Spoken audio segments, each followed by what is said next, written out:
Hello, hello. Thank you for tuning in, for being with me. I appreciate that. And if you and I don't know each other, my name is Inga, and on my channel, I share my journey, how, with God's help, I was able to transform my life after a tragic car accident where I lost both of my legs and my left arm was paralyzed. And I welcome you to my channel and I invite you to subscribe so you can get new videos. And today I want to share something that greatly empowered me right from the very beginning of my journey. And I don't want to give, like pep talk, motivation. Motivation really passes away very quickly. What I want to share something that realistically helped me in a very tangible way, so to speak. And what I'm sharing is not just to inspire and motivate and ignite the life for life and to fight for your life, but something that helped me, empowered me, and you can use in your life practically. And so today I am very inspired to share with you something that greatly, greatly empowered my life. Normally, we tend to pay attention what's not working out, what I don't like, what's not working well for me. I wish things would be different, but they are the way they are, and I'm unpleased. And I'm thinking what I don't have, what I cannot do, what I wish I had, but I don't have. And if I had something, I would be more successful, and so on. And we tend to dwell on those things. And this is what the Lord showed me to me right from the very beginning, that laid a foundation that totally changed my mindset in the way that would empower me to deal with my physical challenges and obstacles ahead. So this was like probably around 2 months after the car accident. And I was in the first rehab center, and talking about devastation, that was probably the most devastating time I can remember in my experience, because at the time I came face to face with the consequences of the tragedy. That every day I was facing the fact that I no longer have my legs, I cannot get out of bed, I cannot walk, I cannot be independent because I have only one functional arm, and still that was broken, so it was still weak, and I could not do anything independently, and my mom was staying with me. And every morning I would wake up with the same nightmare to only begin again, watching how I became weak, totally dependent on other people, and I just could not understand how am I going to live my life, because legs is not like a wound that will heal up and everything is going to be fine, right? Paralyzed arm, I was told it will never come back to life, because that was the worst trauma that I could have gotten, the nerve damage. And so I was totally devastated. And so I am in that mindset, just seeing the horror of that tragedy. And one day, my massage therapist told me that I was born under the lucky star, because my neck, one vertebrae almost broke. And if it got broken, I would be totally paralyzed up to my neck. And she said, "You don't understand what a miracle it is that it was only a little bit impacted, but it did not get broken." And she said, "It's a miracle that you can actually move."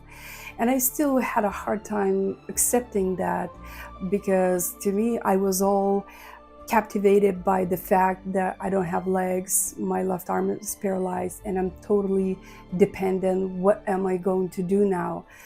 And probably a day or a few days after that, my mom and I, we were walking outside, and we meet a young man in an electric wheelchair. And he begins sharing with us his story. And I'm listening to him and I'm thinking, what a horrible story. He was beaten up by several men and he got brain injury, and he ended up totally paralyzed up to his neck. And here he was, he had both legs, he had both arms, young, a handsome man, totally paralyzed up to his neck. He barely could even speak.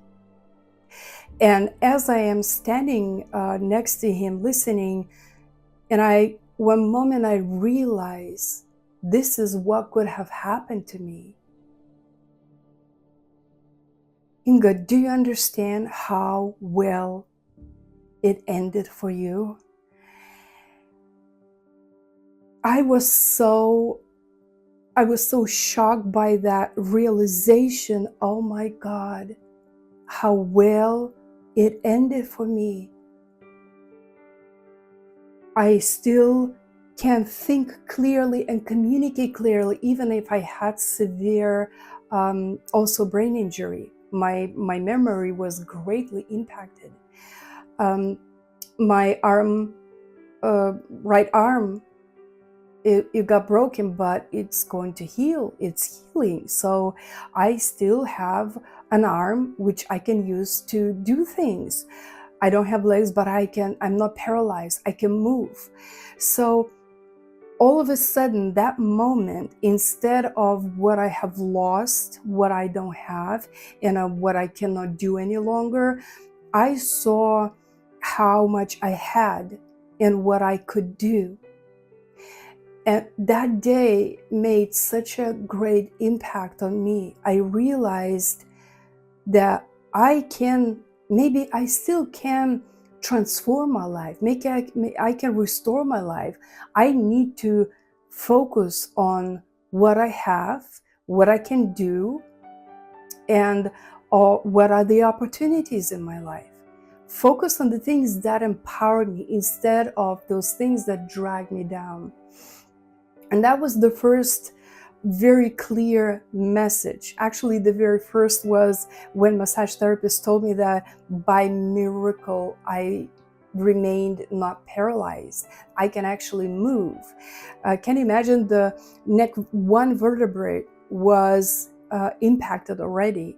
It was nearly broken. And she said, if you had turned your head a little bit different angle, or a little bit stronger, it would be broken and you would be paralyzed till for the rest of your life.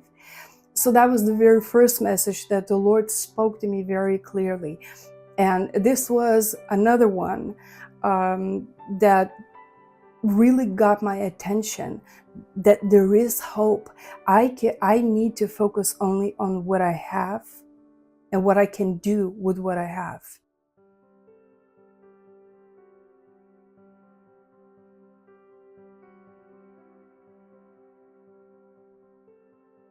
And then, I don't remember how much time passed since that first meeting that paralyzed young man. In that, at that center, there were also young people staying at the same time. And I met a young girl, Agle, and two young men. Both of them had the same name, Solus, and all three of them were paralyzed due to the injury, and they were confined to a wheelchair for the rest of their lives.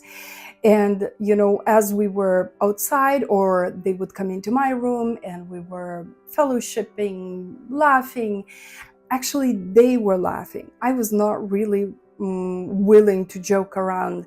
At the time, I just could not understand, how is it possible to joke around and enjoy your life the way I see them doing when you are confined to a wheelchair for the rest of your life?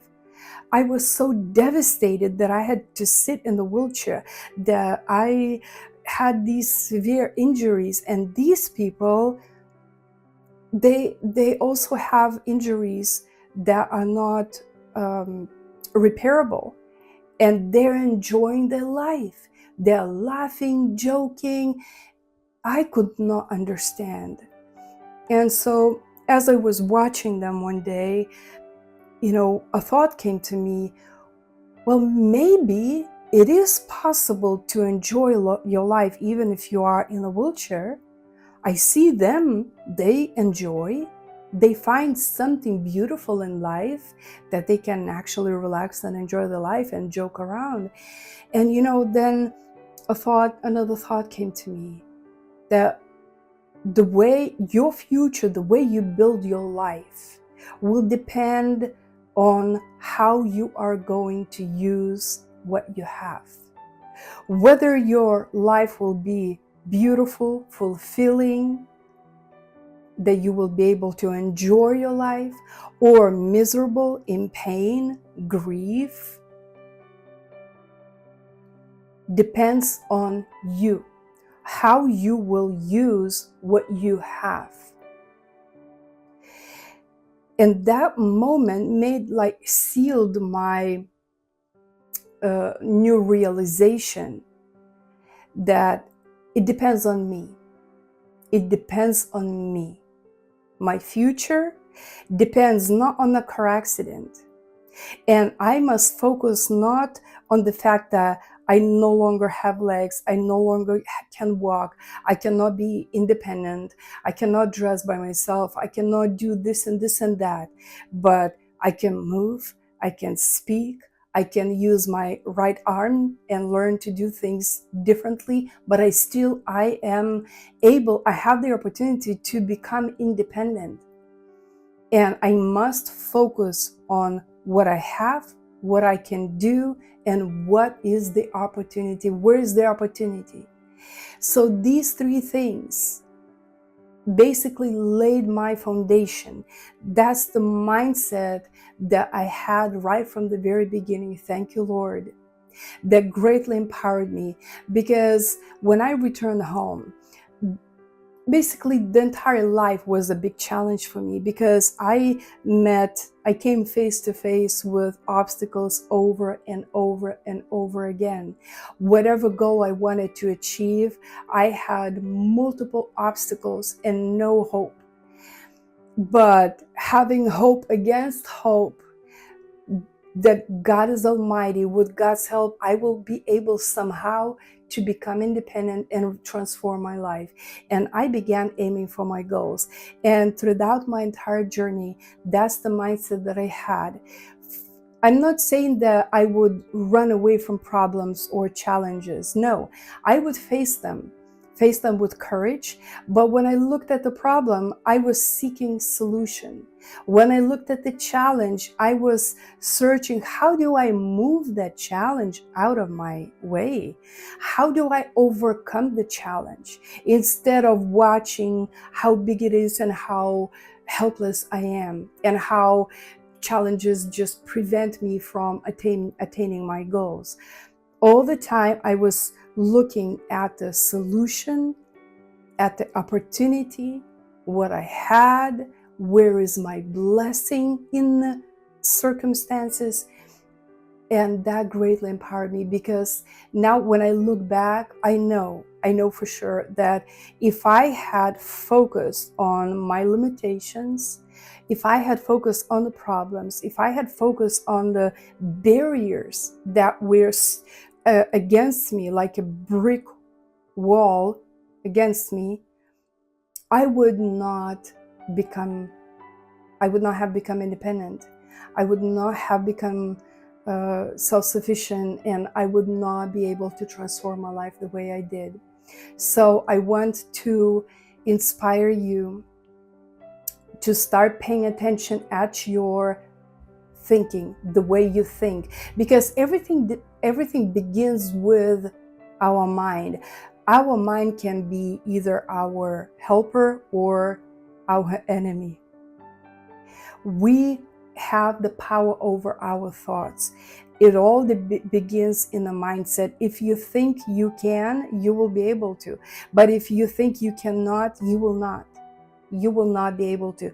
So I encourage you to think in the way that will empower you. Focus on the things that you have. When you see the problem, focus on the solution. When you see the challenge, focus on how you can overcome the challenge so you can move on and create the life that you desire to create. Trust me, it really works. It might seem like it's not a big deal. It is a big deal. It is life-changing. God bless you. And again, think about what you have, what you can do, and where is the opportunity. Focus on those three things, and you will see what a difference it will make in your life. God bless you, and I will see you again next time.